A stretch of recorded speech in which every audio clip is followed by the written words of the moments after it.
Me es justo para mí estar hoy reunido con ustedes porque bien saben que en un momento determinado fui docente de ustedes, ahora ustedes son docentes míos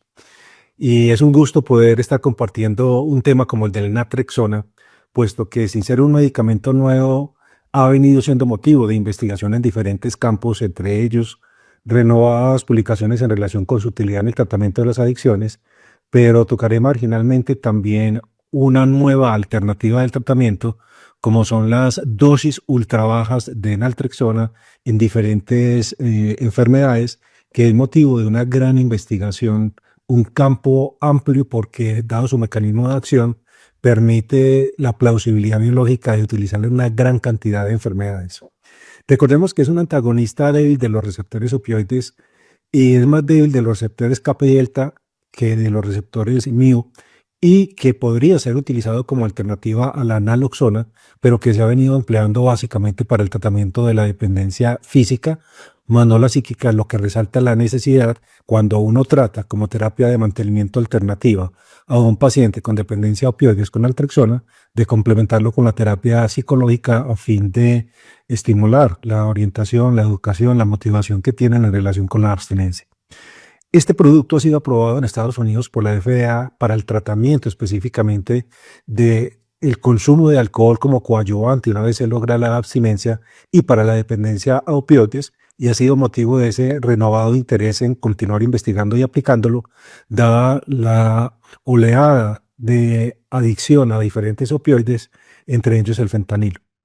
La FDA también lo ha aprobado como una combinación fija de bupropión con naltrexona para el tratamiento del tabaquismo y de la obesidad, que es una novedad, dado que también es una enfermedad epidemiológicamente grande en los Estados Unidos, pero que también afecta a nuestros países. Y sabemos que en la actualidad, por ejemplo, el 20% de los niños en nuestro territorio tienen obesidad sin que le hayamos podido ofrecer en la adolescencia una alternativa más allá de la dieta y del ejercicio que desafortunadamente solo el 17% de la población general practica.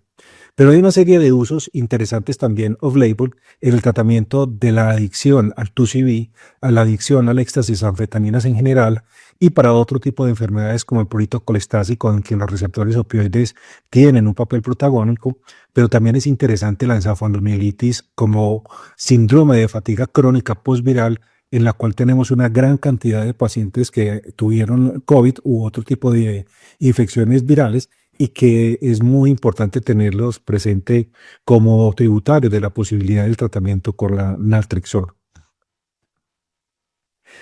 Para ello es necesario que tengamos presente la naltrexona y la respuesta glial, porque sabemos que cuando hacemos referencia a las células gliales, hablamos de las células de soporte cerebral que son adecuadas para el normal funcionamiento del mismo y que básicamente compromete 5 tipos de células, como son los oligodendrocitos, que forman y apoyan la producción de mielina para optimizar la neurotransmisión. La microglia, que se encarga de la limpieza de los productos de desecho metabólico y de incluso la defensa frente a la invasión por microorganismos en el cerebro. Las células ependimarias, que son responsables de la producción de líquido cefalorraquídeo, de esa manera la neurotransmisión es apoyada por la disolución y la dispersión de los neurotransmisores. Los astrocitos, que son fuente muy importante de almacenamiento de nutrientes que requieren las neuronas, también regulan la neurotransmisión a través de la modulación de los iones y la reparación de las neuronas cuando tienen algún tipo de lesión inflamatoria.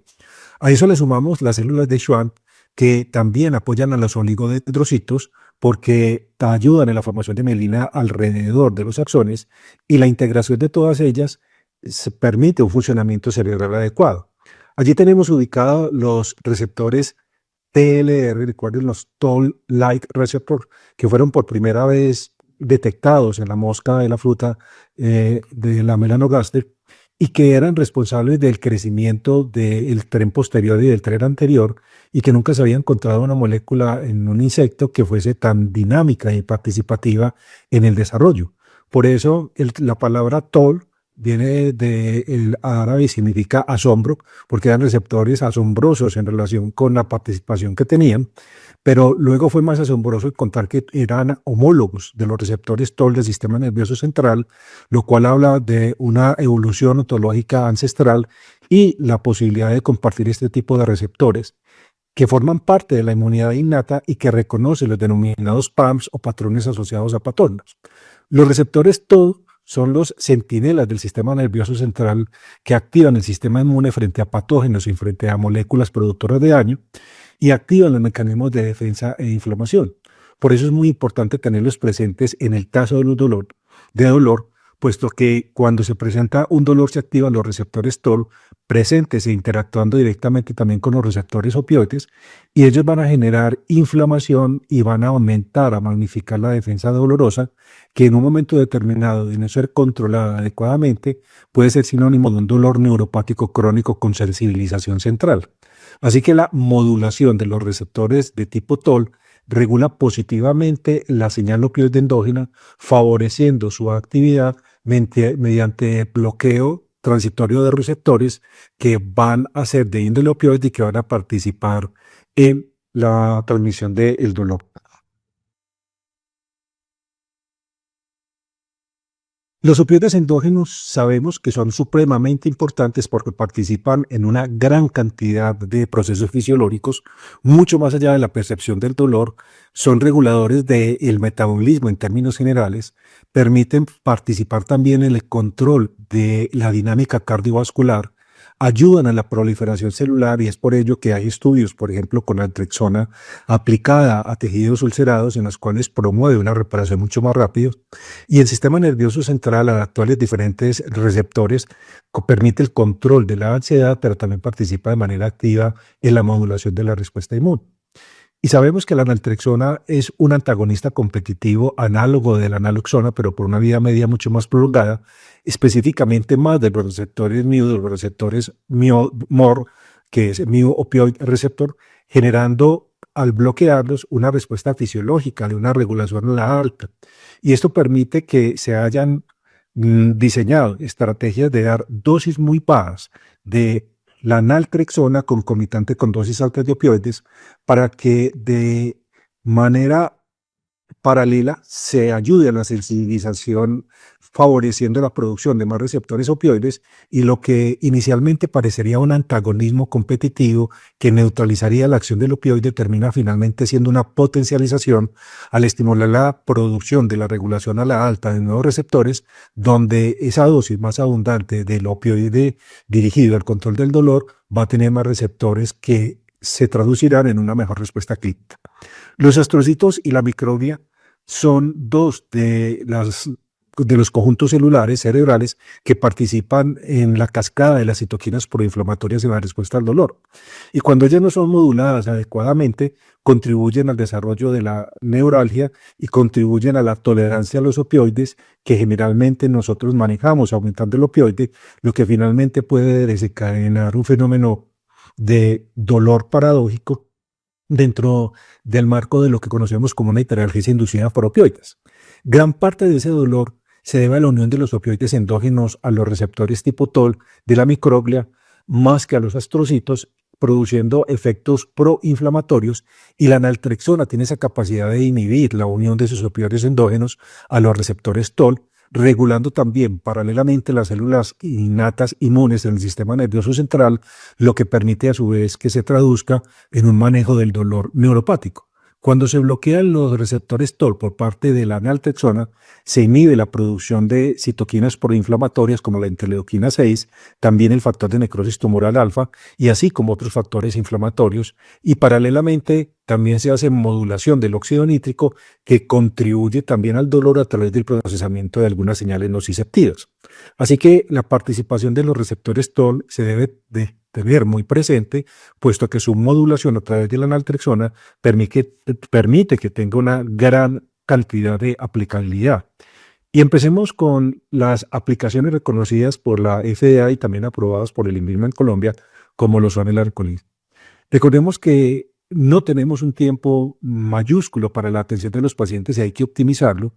Y un test que debe ser tenido presente es siempre el test de Cage, que son 4 preguntas que podemos formular en menos de un minuto y que ha sido validado en Colombia para nuestra población. El preguntar si ha querido beber menos, si le han criticado su manera de beber, si se ha sentido mal o culpable por hacerlo y si alguna vez ha calmado guayaba. La respuesta a Una pregunta no tiene mayor problemática, puesto que cualquiera se siente mal, lo quiere mermar o lo critican. La respuesta a dos nos habla de ese riesgo alto de alcoholismo y la respuesta tres o más es un diagnóstico presuntivo de alcoholismo que debe ser confirmado por un test como el Audit que tenemos disponible en la internet para llenarlo rápidamente y que permite una mayor especificidad de diagnóstico del alcoholismo para que una vez lo tengamos presente, hacer la intervención del caso. Porque el grueso de las personas alcohólicas, que en Colombia son un promedio del 10% poblacional, no nos van a comentar de problemas relacionados con el consumo de licor porque lo han normalizado dentro de su vida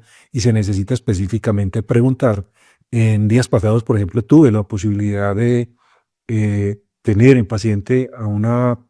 señora de edad avanzada que tenía una serie de síntomas, pero cuya raíz común era el consumo de licor, del cual no era consciente porque hablaba de que siempre se tomaba 3 tragos todos los días, pero lo veía como algo completamente normal y funcional, cuando en realidad su entorno lo veía con la disfuncionalidad que implicaba este tipo de consumo por los efectos psicoactivos y cambios en su personalidad que le generaba.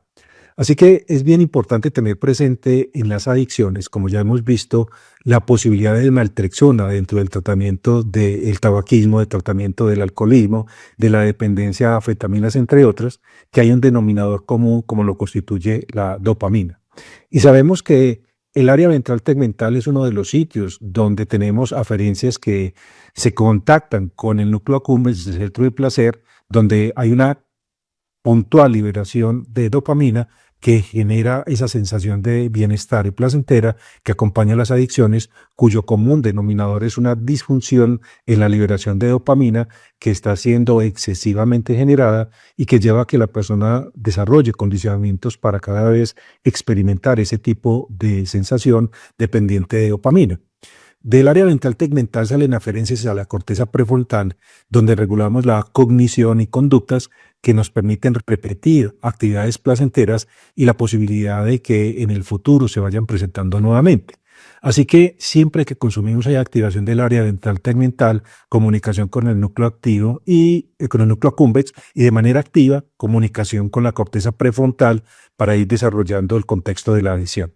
No solamente es el licor, porque sabemos que el licor aumenta la dopamina por un mecanismo dependiente de su metabolismo. El licor por metabolismo del alcohol deshidrogenasa produce acetaldehído y el acetaldehído, antes de convertirse en acetilcoenzima A, va a producir una potente inhibición de la dopamina beta hidroxilasa que convierte la dopamina en noradrenalina. Y por lo tanto, siempre que consumimos licor hay una elevación de la dopamina. Esa elevación de la dopamina se traduce en la sensación placentera, en la tranquilidad, en la relajación y va de la mano de la interpretación frontal de querer tener más dopamina. Por eso generalmente el licor se asocia al consumo de otras sustancias y el fumador tiende a consumir más cigarrillo porque el cigarrillo en los receptores nicotínicos actúa, nuevamente hace aferencias al área ventral tegmental, libera dopamina, así que una sustancia estimulante como el cigarrillo y una depresora como el licor conjugadas nos va a llevar a que se presente un aumento en la liberación de dopamina, fenómeno que también vemos en la adicción a cocaína y que la combinación de ambas sustancias o de las tres suele ser una de las conductas que pretenden tener niveles elevados de dopamina en el sistema nervioso central. Sabemos que tanto los péptidos opioides que tienen regulación a partir del núcleo accumbens y comunicación con el ácido GABA-aminobutírico, que finalmente lleva a la liberación de dopamina, debe ser mirado como un circuito, no solamente un núcleo accumbens directamente relacionado con las neuronas dopaminérgicas, que lo es, pero es modulado por la acción del GABA y por los péptidos opioides. Y es ahí donde los péptidos opioides contribuyen al placer y que se produce un reforzamiento positivo que favorece el consumo de otras sustancias psicoactivas que aumenten la dopamina. Cuando nosotros tenemos la posibilidad de tener una modulación en el área ventral tegmental y en el núcleo accumbens dependiente de las conexiones sinápticas que realizan los péptidos opioides mediante su bloqueo a través de alternativas como la naltrexona, estamos interrumpiendo ese ciclo de placer, estamos permitiendo que haya una regulación mucho más fisiológica y estamos permitiendo, por lo tanto, que el craving, ese deseo de consumo que es muy alto y difícil de controlar, sea relativamente modulado. Así que hay subgrupos poblacionales que pueden mejorar la respuesta a la naltrexona y cuando nosotros interrogamos podemos predecir quiénes van a tener una buena respuesta porque epidemiológicamente se ha encontrado que aquellos que tienen una baja sensación placentera con bajo alivio emocional, pero toman simplemente porque quieren mejorar la monotonía de su vida, experimentar nuevamente algo de relajación y de placer, pues pueden beneficiarse enormemente cuando no hay una disfunción, un sustrato, un respaldo a ese tipo de conducta. Pero aquellos que tienen una alta sensación de placer, que es un grueso de la población, pero que siguen teniendo un alivio emocional mínimo, y que aquellos que toman por evadir, que toman por olvidar, que toman por el sufrimiento, etcétera, son también motivo de una buena respuesta a la administración de naltrexona, así que es particularmente eficaz en bebedores de alta sensación de placer que tienen bajo alivio emocional, puesto que tienen una situación que les descompensa, que les está generando sufrimiento. Paralelamente a esto debemos tener presente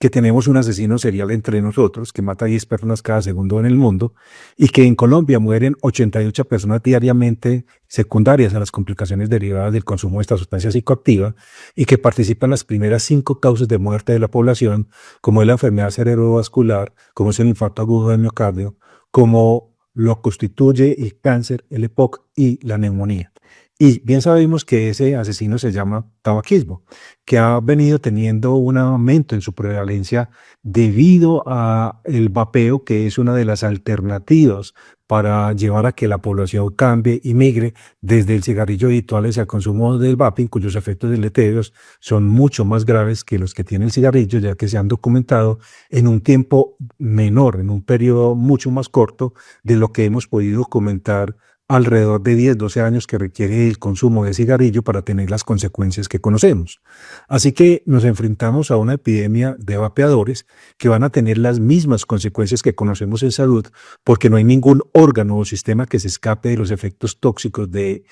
cigarrillo, de la combustión de alquitranes que implica, pero también de las sustancias químicas que se agregan como saborizantes, odorizantes, aceites esenciales y demás al consumo de cigarrillo, que si bien tienen estudios de seguridad cuando tienen un consumo por vía oral, no tienen consumo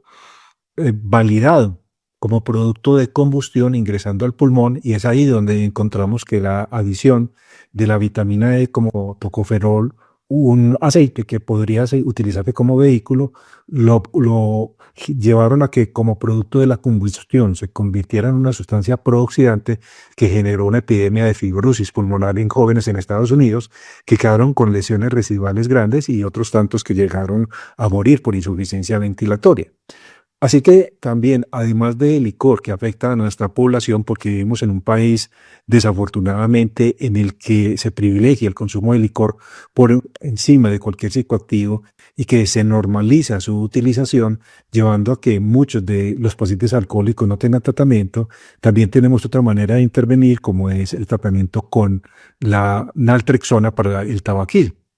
Y bien sabemos los estudios que relacionan el uso de vapeadores con muertes en Colombia, incluso ya en 59 muertes documentadas con un subregistro importante, porque se ha documentado el daño respiratorio, la modificación hacia displasia, metaplasia previas a la neoplasia con la utilización de los vapeadores a nivel pulmonar. Y los indicios de las enfermedades en el 2019 mostraron 245 enfermedades relacionadas con el vapeo, y en Colombia el cigarrillo electrónico viene creciendo en su consumo el 5% en el 2019 y ya sabemos que se ha duplicado, lo que nos está hablando de más de 2 millones de personas en la actualidad con un vapeador activo que va a producir problemas cardiovasculares muy importantes, que va a aumentar el riesgo de infarto entre la población y que ya había sido advertido por los médicos investigativos en esta primera publicación en el 2018 en Respiratory Care, en el cual se hablaba del impacto fisiológico de los cigarrillos y se demostraba cómo estaba unido a enfermedades cardiovasculares, neurodegenerativas, sensitivas y psiquiátricas, llevando a la inflamación pulmonar del epitelio, y que en los cerebros más vulnerables, como era el de los adolescentes, el consumo de sustancias psicoactivas podría tener repercusiones muy importantes que se caracterizarían por su durabilidad a partir de los 21 años. Y que tomando en conjunto toda esta información, se podría afirmar inequívocamente que el riesgo cardiovascular iba a ser predecible y que iban a llevarse también a intoxicaciones crónicas de bajo grado por la presencia de pequeñas trazas de metales proinflamatorios, como era la presencia de plomo en muchas de las muestras, con liberación de citoquinas proinflamatorias no únicamente pulmonar, sino vascular, alteraciones morfológicas y generación de estrés oxidativo, lo que llevaba a un estado de inmunosupresión que favorecía la aparición de bacterias, de virus y de hongos. Frente a ese panorama de tabaquismo y alcoholismo es importante tener presente que si el denominador común es la dopamina, se podría tener en consideración la intervención como tal. Hay una limitante mal interpretada y es que cuando nosotros miramos la monografía del bupropión nos habla de que no se debe utilizar en pacientes alcohólicos. Y yo pienso que fue una precisión inadecuada porque no se debe utilizar bupropión durante un síndrome de abstinencia, puesto que en el síndrome de abstinencia hay una disminución del umbral convulsivo, umbral que también medicamentos psiquiátricos, en primer lugar el escitalopram, en segundo lugar el bupropión, son dos de los que pueden bajar el umbral convulsivo, en especial cuando se exceden los 300 miligramos diarios de bupropión, que no es lo que se utiliza más allá en casos, sino muy seleccionados, en los cuales uno puede llegar a 450 miligramos bajo supervisión toxicológica o psiquiátrica. Pero en términos generales utilizamos 300 miligramos y cuando pasa el riesgo de convulsiones inherente a un síndrome de abstinencia, podríamos considerar el bupropión en dosis incluso inferiores a los 150 miligramos, concomitantemente y combinado con naltrexona como una alternativa para el tratamiento del alcoholismo y el tratamiento coadyuvante también del tabaquismo, además de que es una alternativa en la adicción a la alimentación excesiva, a los atracones, para poder controlar el peso en muchas de las personas que buscan elevar también la dopamina a través del consumo de sustancias con alto contenido calórico, en especial dulces. Así que la modulación del centro regulador del apetito, del circuito mesolímbico de recompensa y el bloqueo de la asa de retroalimentación negativa de beta endorfinas que participan en ese proceso nos van a llevar a que sea de una gran utilidad cuando consideramos la utilización de bupropión. Y observen que la naltrexona ha venido siendo utilizado en dosis que son categorizadas como ultra bajas, porque dosis entre 0.5 y 5 miligramos, que corresponden a la quinta parte de la dosis habitual de 25 miligramos o incluso a la décima, si lo tomamos como las 50 miligramos día, que muchas veces se emplean en los pacientes con adiciones, han sido de utilidad cuando utilizamos también dosis bajas de bupropión como 45 miligramos. Sabemos que el bupropión no es tolerado por algunas personas debido a polimorfismos genéticos y por eso la combinación de naltrexona entre 4 hasta 8 miligramos con bupropión en dosis variables de 45 a 90 miligramos, que podemos ir titulando y ajustando según la respuesta clínica del paciente, es una de las alternativas que podríamos tener en consideración como tratamiento coadyuvante y que a través de la figura del MIPRES podemos formular en la parte de fórmulas magistrales, como veremos al final, para tener una ayuda que nos permita orientarnos hacia la prescripción de medicamentos magistrales. Además del tratamiento del alcoholismo, sabemos que en el contexto de los opioides hay una gran epidemia que afecta más a otros países, pero de la cual nosotros no somos ajenos, ya que todos tenemos pacientes con adicciones a opioides legales o ilegales. En el caso de los legales, el más epidemiológicamente común es el tramadol, puesto que el tramadol reúne características muy interesantes como lo de ser un agonista opioide débil, que controla efectivamente el dolor, pero paralelamente es un potente inhibidor de la recaptación de serotonina, lo cual va a llevar a que tenga un efecto antidepresivo inherente. Y que cuando tenemos un paciente que no hemos completamente evaluado y puede pasar desapercibida la presencia de una depresión, un cuadro mixto de depresión, ansiedad y prescribimos tramador, pues va a tener una mejoría de su dolor de base, pero también una mejoría del estado de ánimo que puede llevarlo de no tener una adecuada orientación y explicación a paulatinamente ir aumentando la utilización del opioide hasta que puede empezar a presentar una de las complicaciones comunes con las dosis altas del tramador, como son las convulsiones. Y a veces nos pasa desapercibido porque puede afectar a cualquier persona de la habitualidad en la atención. Yo tuve un paciente, por ejemplo, que simplemente consultó específicamente por dolor no controlado y por que había empezado a tener hiperalgesia y estaba consumiendo alrededor de 800 miligramos diarios de tramadol, lo cual lo había llevado a convulsionar. A su vez había consultado a neurología, quien le había tomado electroencefalografía, le había tomado resonancia magnética, no había encontrado alteraciones, pero no le había preguntado si estaba consumiendo alguna sustancia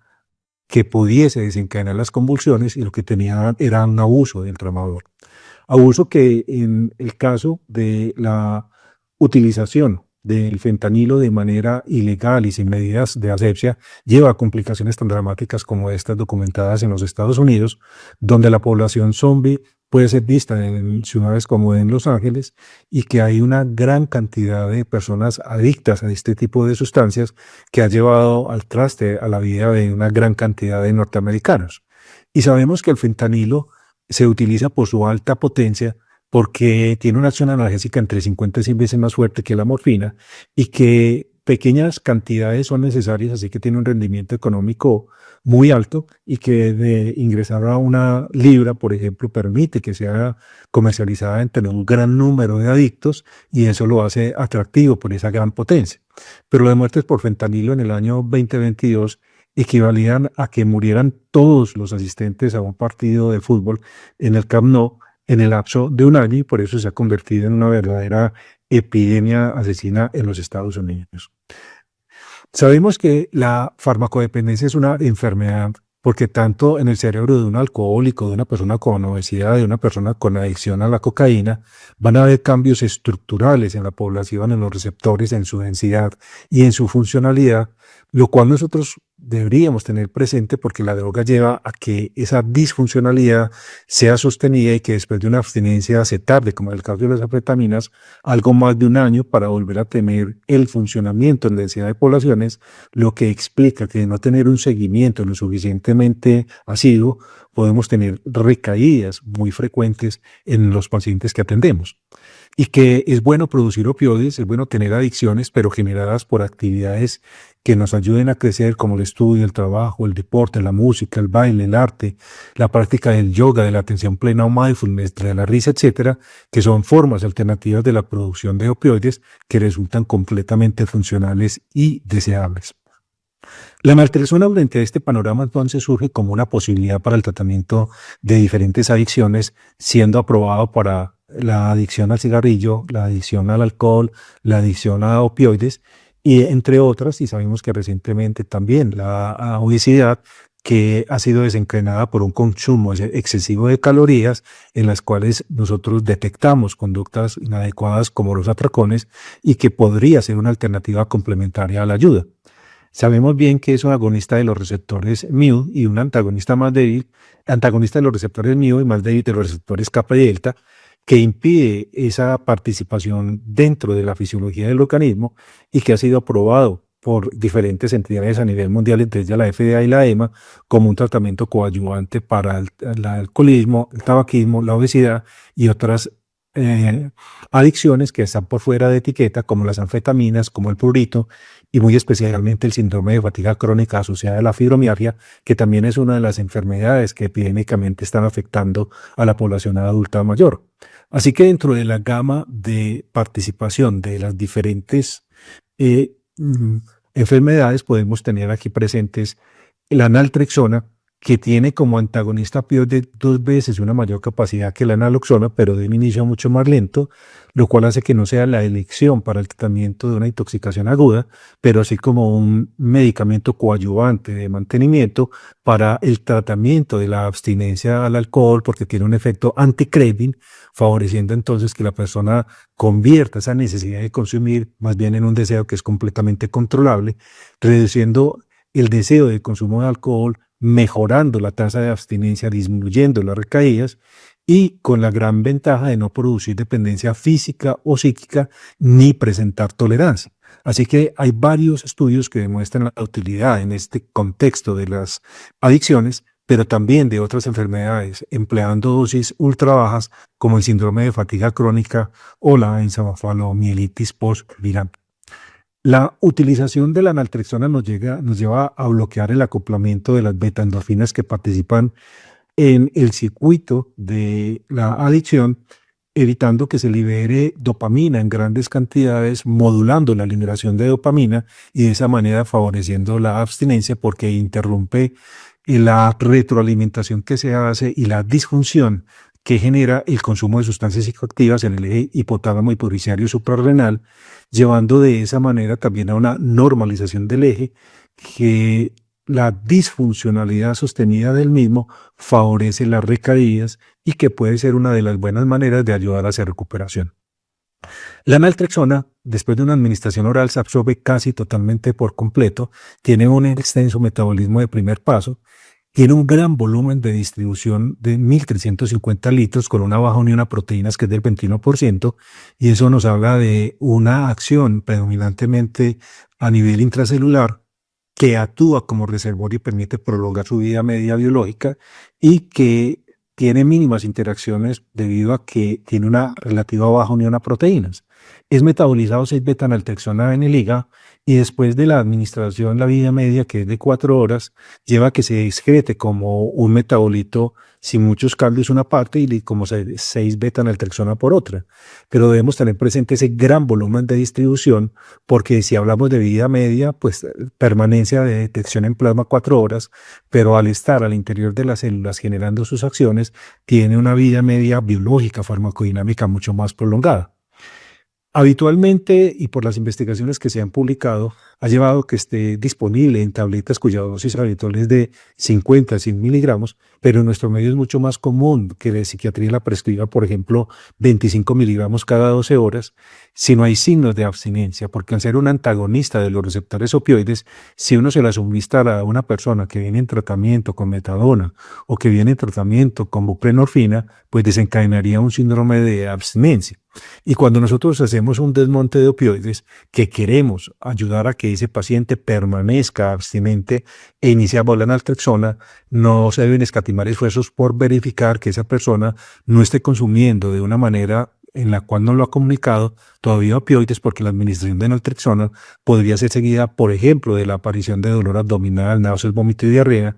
que no deben ser interpretados como intolerancia a la naltrexona, sino como efectos residuales de la presencia de opioides aún en el organismo y los síntomas de un síndrome de abstinencia desencadenados por el inicio del tratamiento con naltrexona. Así que algo que hay que verificar es que no haya todavía un efecto opioide cuando empezamos la naltrexona.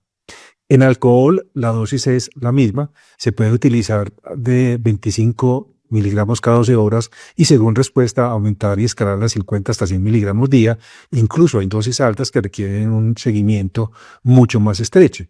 Y sabemos que se debe administrar con vía oral con o sin los alimentos, pero que si se toma con los alimentos como el desayuno y la comida, pues se minimizan algunos efectos adversos gastrointestinales como pueden ser las náuseas que se pueden presentar en los primeros días de tratamiento con naltrexona y que uno puede empezar a utilizar los 50 miligramos cada 12 horas o incluso por esa vida media biológica prolongada hasta 100 miligramos día en días alternos, un día sí, un día no, y de esa manera tenemos la posibilidad de seleccionar pacientes en que le estemos dando 15 dosis mensualmente, lo cual costo efectivamente resulta mucho más conveniente para algunos de los pacientes.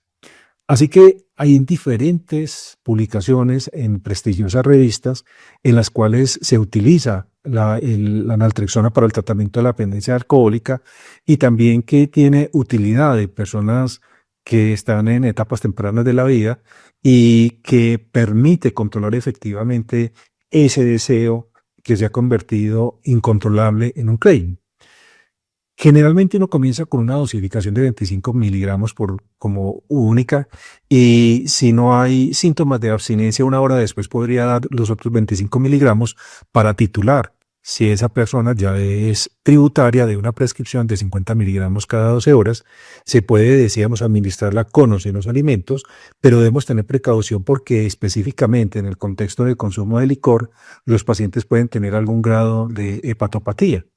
Y el área bajo la curva y la concentración de la naltrexona aumenta en los pacientes que tienen cirrosis hepática y limitantes del metabolismo para producir la 6-beta-naltrexona. Y es un medicamento que podría asociarse a daño hepático cuando se toma en cantidades terapéuticas muy altas, que es poco probable cuando se toman las dosis recomendadas sin exceder los 100 miligramos diarios. Pero hay que estar pendiente de los síntomas de hepatopatía en un paciente con antecedentes de consumo de licor, porque se podría constituir la naltrexona la gota que derrame el base y predisponga a que haya una manifestación clínica evidente como la colia, la coluria, la ictericia, la hiporexia, las náuseas, el vómito, la hipocondrialgia, la astemia, o que haya alteración en la producción de los factores de coagulación vitamina K dependientes generados en el hígado, el 2, el 7, el 9 y el 10, y por eso de ahí la importancia de en este tipo de pacientes hacer un tratamiento, prefiriendo dosis bajas cuando ya hay algún grado de hepatopatía instaurada, porque esa ausencia de metabolismo se traducirá en una concentración sérica más alta, proporcional a la del hígado de una persona que no tenga compromiso y por ende efectivamente permitirá controlar. Sabemos que la gran mayoría de las veces la naltrexona es segura en pacientes incluso cuando tienen cirrosis compensada, aunque se necesitan en poblaciones más grandes, hasta el momento ha resultado segura, pero la utilización entonces se reduce a máximo 25 miligramos al día y podemos, debido a que hay personalización de la formulación por parte del laboratorio Fagron, prescribir, por ejemplo, 12.5 miligramos cada 12 horas o incluso 6.25 miligramos cada 12 horas, dependiendo de la tolerabilidad de la respuesta clínica del paciente.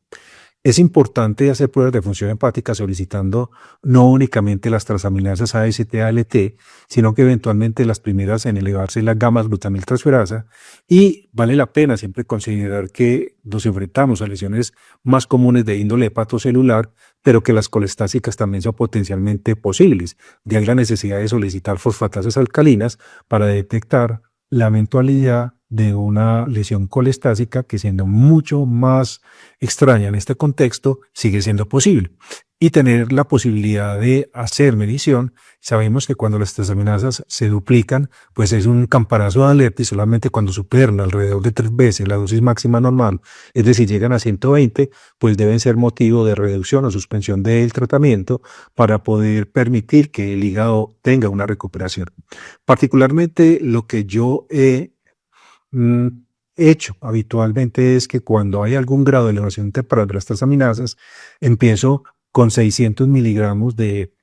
N-acetilcisteína, porque sabemos que hay un fenómeno de oxidación hepática importante y porque sabemos también que la N-acetilcisteína, de ser tomada adecuadamente, contribuye uno a la antioxidación a nivel hepático, porque la cisteína se va a unir con el glutamato y esa disminución del glutamato como neurotransmisor excitatorio a nivel del sistema nervioso central se traduce en una mayor tranquilidad y relajación para la persona. Pero la unión de la cisteína con el glutamato va unido también a su unión a la glicina, conformando ese tripéptido tan importante fisiológicamente como lo es el glutatión, que tiene una potencia antioxidante bien necesaria en el hígado en las personas que tienen un consumo crónico de psicoactivos.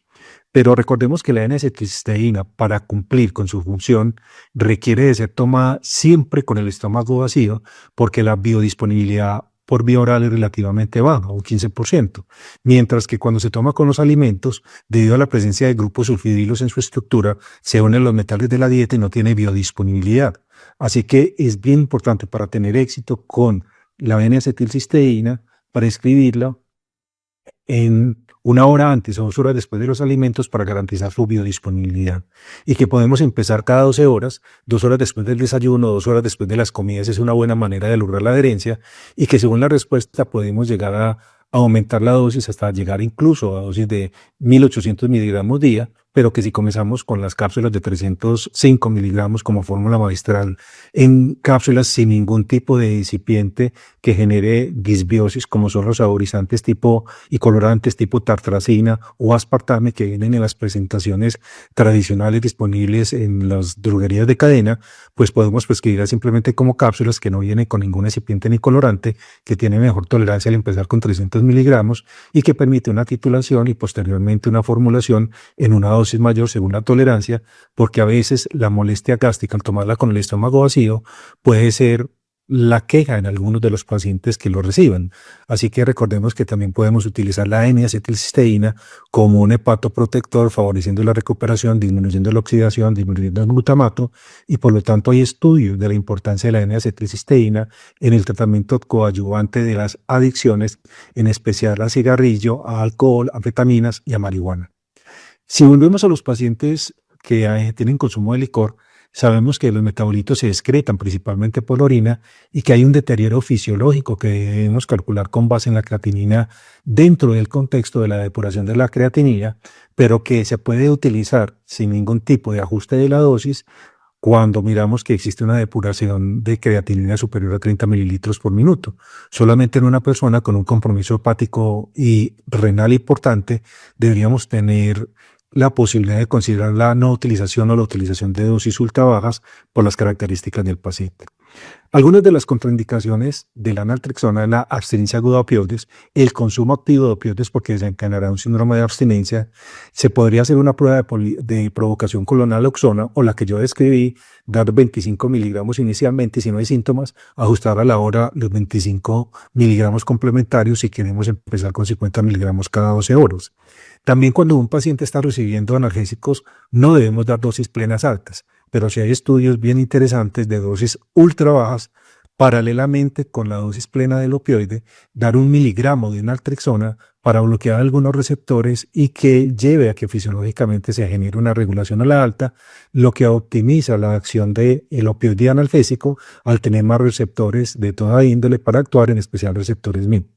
Cuando hay reacciones de hipersensibilidad como articaria, angioedema, anafilaxia a la naltrexona, obviamente no se utilizará, pero son casos excepcionalmente raros. Y cuando hay historias de convulsiones, recuerden que la dosis fija de naltrexona bupropión, más por la acción del bupropión, tiene una contraindicación que ha sido difundida más por los entes norteamericanos debido a la posibilidad de demandas allí. Sin embargo, particularmente yo he utilizado en pacientes epilépticos controlados la naltrexona en dosis que con consentimiento informado nunca han excedido los 300 miligramos con buena tolerabilidad, así que se presentaran convulsiones y logrando con éxito, por ejemplo, dejar de fumar, que es el contexto donde yo más he prescrito la utilización de la combinación naltrexona con bupropión. En los estudios clínicos de pacientes con opioides observen que al inicio del tratamiento se puede presentar cefalea, ansiedad, fatigabilidad, dolor articular y muscular, nerviosismo, calambres, dificultad para dormir, náuseas, vómitos en el 10% de los pacientes, lo cual, si nosotros lo contextualizamos, nos hace más referencia a un efecto todavía residual de la utilización de medicamentos opioides y el generar un síndrome de abstinencia por el inicio del tratamiento con la naltrexona, porque todos los estudios hablan de síntomas que son muy compatibles con lo que vemos cotidianamente en un síndrome de abstinencia a opioides que puede ser desencadenado por el uso de naltrexona. Menos del 10% de los pacientes presentan la hiporexia, el estreñimiento y la hiporexia, que en ese contexto puede ser no deseable porque un paciente puede estar desnutrido por el consumo. Es muy deseable y va llevado a ser de elección en combinación con bupropión para el tratamiento coadyuvante en la obesidad.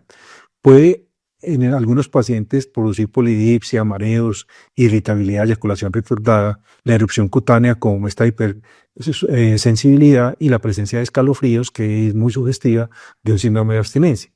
Pero cuando se inicia el tratamiento y hay tolerabilidad, se puede extender el tratamiento incluso durante años, como a veces es necesario en los pacientes con adicciones a opioides o alcoholismo, paralelamente a la terapia psicológica y psiquiátrica. Su empleo durante la lactancia lo ubica como un fármaco seguro. Aquí tenemos que es compatible completamente con la lactancia y que hay otras alternativas como la buprenorfina, pero que es un opioide de la metadona, y lo que estamos buscando es poder desmontar a los pacientes de buprenorfina o metadona y una vez desmontados, para no tener que seguir con un opioide que se escasean por épocas, que se torna costoso el tratamiento cuando elegimos la buprenorfina, pues cuando hacemos ese tipo de reducción gradual, manejo de los síndromes de abstinencias y ausencia de la prescripción del opioide con verificación de no presencia del agonista opioide en el organismo, se puede utilizar la naltrexona como terapia de mantenimiento, ya que permite controlar el deseo de consumo, el craving, y se puede utilizar durante periodos prolongados, mientras la psicoterapia y la farmacoterapia psiquiátrica van surtiendo sus efectos para garantizar que luego de un mutuo acuerdo poder reducir paulatinamente las dosis de la naltrexona hasta dejar a la persona sin ella, ya que habrá desarrollado mecanismos compensatorios para el control de su adicción. Así que observemos que la dosis de naltrexona en alcoholismo, en adicción a opioides, tabaco o cocaína es relativamente muy similar. Y hablamos de cursos de tratamiento que van desde 7 a 12 semanas, pero se me hacen tratamientos relativamente cortos y no van de la mano de un acompañamiento muy estrecho. Recordemos que nosotros tratamos el tabaquismo 12 semanas porque la regulación a la alta de los receptores nicotínicos tarda después de que cesa el consumo de nicotina en volver a una densidad normal de receptores 3 meses. Y ese mismo fenómeno de 3 meses sucede en el alcohol, sucede también en otro tipo de adicciones y por lo tanto se hacen estudios que llevan a 3 meses, lo cual no significa ni mucho menos que 3 meses es suficiente porque debemos seleccionar a los pacientes y en aquellos que todavía tengan remanentes de deseo de consumo, como suele suceder en el alcohol, en el consumo de los opioides especialmente, pero también en patologías psiquiátricas como la ludopatía, la cleptomanía, que son tan difíciles de manejar, pues requiere de tratamientos más prolongados que pueden ser extendidos a 6 meses, 9 meses, un año, dependiendo de las características del paciente. Para formular la naltrexona en el bupropion y su combinación con bupropion y pres, podemos elegir entre cápsulas desde 1 miligramo dosis ultra bajas hasta 100 y el bupropion de 1 a 200 miligramos en cápsulas. Recordemos que no, si va a prescribirse una fórmula magistral, no se debería formular en la presentación que está comercialmente disponible, porque para eso está. Entonces, no se podría formular magistralmente bupropion de 150 o de 300 miligramos, pero sí podemos, por ejemplo, prescribir 100 miligramos, 160, 180, etc. Cuando queremos en un momento determinado hacerlo como tratamiento, incluso las dosis de 200 miligramos monodosis diarias son muy útiles. Y a nivel institucional basta con que nosotros, cuando hacemos un IPRES, elijamos la preparación magistral, coloquemos el nombre del producto, coloquemos la presentación, cuánto vamos a utilizar y cuántas serían las dosis que utilizaríamos mensualmente. Observen que si ingresamos a bases de datos prestigiosas como PubMed,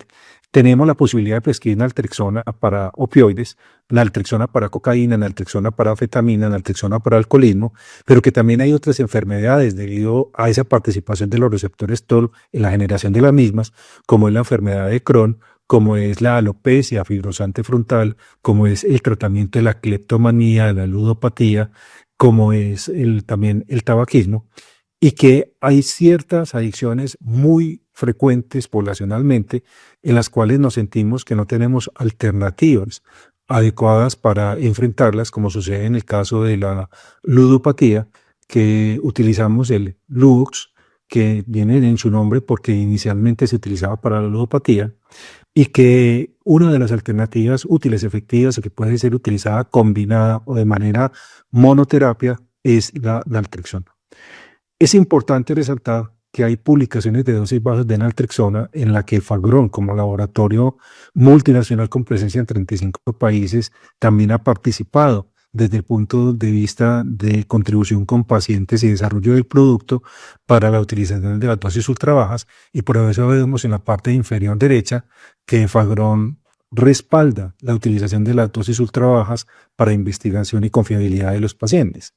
y que se ha visto la utilidad y la respuesta clínica en trastornos autoinmunes, en la esclerosis múltiple, en la artritis reumatoidea, en la enfermedad de Crohn, que son las que más estudios tienen hasta el momento, pero también como coadyuvante en el manejo del dolor crónico, porque reduce la manifestación incapacitante del síndrome del dolor regional crónico, y las cefaleas también tienen buenos estudios en utilización. Además que ayuda a regular el sistema inmune y tiene un efecto antineoplásico muy interesante, y es coadyuvante también por su acción agonista también parcial en algunas de los receptores opioides para condiciones de salud mental como la depresión. Si nosotros vemos los campos que son motivos de investigación donde la utilización de naltrexona en dosis bajas puede ser de beneficio, tenemos esta dirección de internet abajo, el Low Dose Naltrexone LDN researchtrust.org, y las condiciones en las cuales ha venido siendo investigada con un éxito relativo, que son múltiples, más de las que uno podría imaginar, en enfermedades cardíacas, en dolor, en endocrinas, en problemas de la garganta, los oídos, en condiciones dermatológicas, hematológicas, hepatológicas, inmunológicas, infecciones oculares, neurológicas y cáncer. Pero no termina ahí la posibilidad de las indicaciones, porque ahí estaban estudiando desórdenes psiquiátricos, pulmonares, renales, en alteraciones del sueño, en desórdenes pediátricos, en vasculitis y en la salud de la mujer en general. Así que vale la pena dar una mirada rápida a la utilización de la naltrexona off-label y según criterio médico con consentimiento informado en ciertas condiciones, como para coadyuvante, ya lo veíamos en procesos de depresión, pero muy importante, en también la ganancia de peso que se produce al dejar de fumar, porque es frecuente que se adquieran 3 kilos más de peso al dejar de fumar, ya que el cigarrillo es un potente controlador del apetito y un potente inductor del metabolismo corporal. Cuando se cesa de fumar, el metabolismo se normaliza, el apetito aumenta a sus niveles basales normales, lo que se traduce que existe una diferencia de 3 kilos de peso entre los fumadores y los no fumadores, ganancia de peso que se constituye en un factor de riesgo para la recaída, sobre todo en el sexo femenino, y que por lo tanto podemos controlar, modular de forma adecuada con la combinación naltrexona-bupropion para el control del apetito y el mantenimiento de la abstinencia. Esta combinación entonces va a tener repercusiones neuronales en segundos mensajeros, en proteína G, en adenilciclasa, que nos va a ayudar a disminuir la producción de prostaglandinas inflamatorias, que nos va a ayudar a minimizar también las citoquinas, que va a llevar a una regulación en el sistema nervioso central, que explican por qué en el síndrome de fatiga crónica asociada a la inflamación postviral del sistema nervioso central tenga toda la plausibilidad biológica, lo que le da la respuesta clínica. Nos permite la combinación naltrexona-bupropion tratar problemas de adicción como el alcoholismo y el tabaquismo, y usualmente tomarla 2 veces al día, y no se debe tomar la combinación de estos 2 medicamentos con una comida muy alta en grasa, porque las altas cantidades de grasa pueden llevar a que en un momento determinado se presente un retraso en la velocidad de absorción. Y educar al paciente a tomarla todos los días aproximadamente a la misma hora para garantizar que no haya variación de la concentración sérica y ayudar a controlar también los atracones, los antojos, y de la mano con una dieta de bajas calorías y la práctica de ejercicio, ya que nos va a permitir favorecer la pérdida de peso y el desarrollo de hábitos como la actividad física que permitan tenerlo de manera sostenida con mínimas variaciones.